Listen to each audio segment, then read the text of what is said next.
Hello everyone, I'm going to do a reading wrap-up video for the month of January, and these books are in order that I read them in last. So the last book I finished was The Age of Ambition, Chasing Fortune, Truth, and Faith in the New China by Evan Osnos.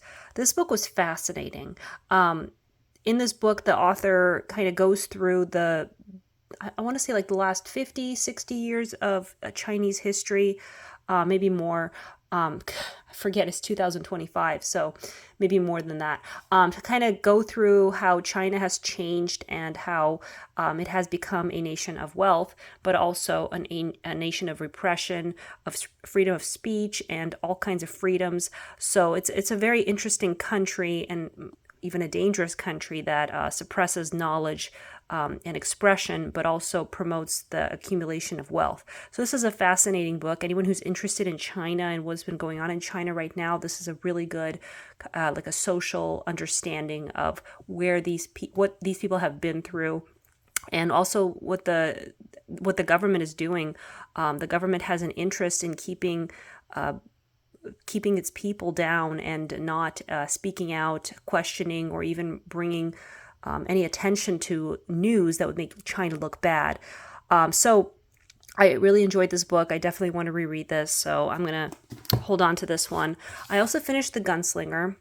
This is very interesting. This book by Stephen King was rewritten, so this is not the original book. This is after he finished the series, he decided that this book had some problems and didn't really flow well, so he rewrote it, and I really enjoyed it. It was very interesting. This is definitely one of the best Stephen King novels I've read.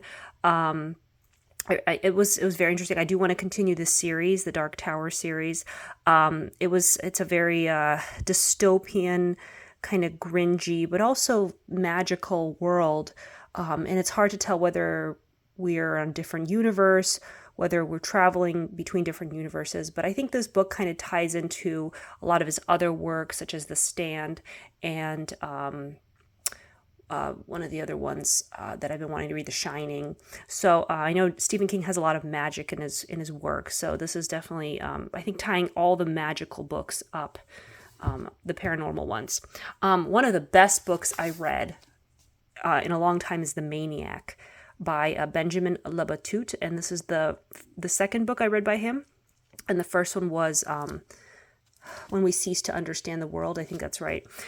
This book is about John von Neumann, and it's fiction. I believe it's historical fiction, but it's absolutely fascinating, and it kind of talks about his childhood and how I guess John von Neumann had a pretty crazy life. So this was a very fascinating book, and it kind of ends in a discussion of AI and where AI is going, and some of the amazing things that have been happening in AI. So I really enjoyed this book. I'm a big fan of this author. I also finished The Situation Room. This was incredible. I had a really good reading month. I didn't read as many books, but I read some amazing books in January. And The Situation Room by George Stephanopoulos was amazing. This book is all about the Situation Room that's located in the White House. And the Situation Room was established by, I believe it was John F. Kennedy. Yeah, John F. Kennedy. And the point was for the president to be able to have like a place where he could deal with crises, foreign policy crisis, just anything that needed a staff that can monitor the situation, inform the president, inform other parties involved. And it went through multiple very important times in history, such as the assassination of JFK, and 9/11, of course. And it was a wonderful analysis of how this room has been working for us for the last 50, 60, again, I don't know time, 70 years since JFK. Anyway, highly recommend this book. This is fascinating, very readable, very interesting, has a lot of first person accounts from people who worked in the Situation Room. I really enjoyed this one. Another interesting book I read was The Boys. This is a memoir by Ron Howard and Clint Howard, and I actually had no idea that those two were brothers. I'm a big fan of Arrested Development, and I know Ron Howard. I guess he came up with the idea for the show, and he ended up narrating the show as well. and his brother was in it. He was one of the minor characters. So I was surprised that those two were related, and they were actually brothers. But they wrote this book together, and they kind of talked about growing up in Hollywood, and their parents were both actors. And they had a very interesting childhood where they would go on auditions with their father, and then eventually they both got into acting, and they both became very, very famous.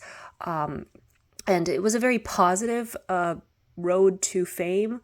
There's a lot of very negative stories about children being pushed into acting, and this is definitely not a negative story. This is how to do it right. If you're a parent whose kids are interested in the Hollywood, this is definitely how to do it right and how to have a good experience. And I know both Ron Howard and Clint are still acting, still enjoying acting. Ron Howard has made a huge name for himself as a director. So this is a very positive story. I can't say it was the best celebrity memoir I've ever read. It's a bit sugar coated. They definitely go on a lot about.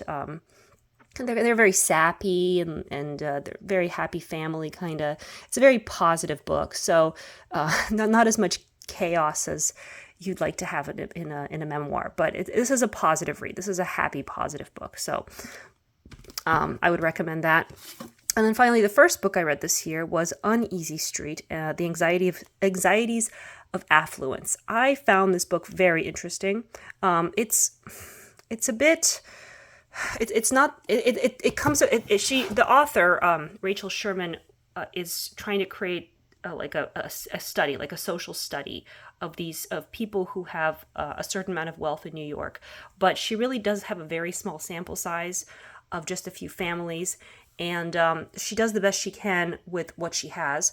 But it's a lot of just interviews with wealthy people about various issues like child rearing, marital roles, money management, schools for kids, and charity giving. The charity one was very interesting. I think probably the most interesting portion of the book. But it kind of goes, let me see if there's an index that I can reference.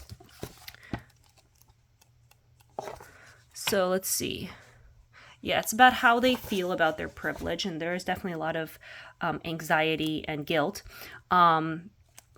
Whether they need to work and how that relates to their mental health. So talking a lot about people who have inherited wealth versus people who earn their wealth. Their how they feel about their own spending in the family, and that was interesting too.